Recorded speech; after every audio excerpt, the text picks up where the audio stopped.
آج میں اسی لیے یہ بات کر رہا ہوں کہ اگر ماں باپ بڑے رشتے میں جو بھی ہیں ان وہ اگر سمجھتے ہیں کہ ہمارے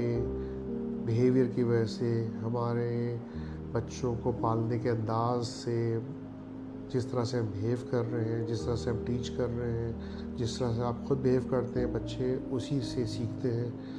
اور وہی محسوسات فیل کرتے ہوئے بعد میں ڈپریشن میں جا سکتے ہیں۔ تو اگر بڑے لیول پر آپ ایجوکیشن لیں، آپ اپنی ریلیشن شپ کو بہتر بنائیں، آپ اپنے رولز کو سمجھیں، as a father, as a mother, as a aunt, uncle, grand parents,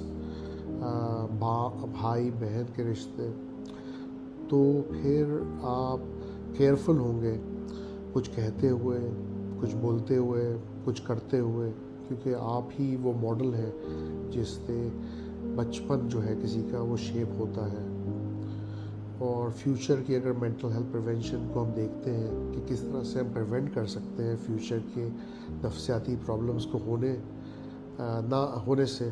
تو اس کا طریقہ یہی ہے کہ ہم رشتوں میں بہت کیئرفل ہوں۔ اچھا، کیا وہ چیزیں ہیں جو آپ کو چینج کرنی ہیں؟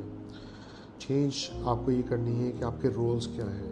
کئی دفعہ ایک شوہر اور ایک بیوی کا رشتہ جیسے ہے، وہ اپنے رولز کو نہیں سمجھتے، وہ اپنی باؤنڈریز کو نہیں سمجھتے اور اپنے کمیونیکیشن لیولز کو نہیں سمجھتے۔ یہ تین ایریاز بڑے امپورٹنٹ ہوتے ہیں۔ رولز کیوں امپورٹنٹ ہے؟ اس لیے امپورٹنٹ ہے کہ ایک شوہر کا ایز اے باپ الگ رول ہے، ماں ایز اے بیوی الگ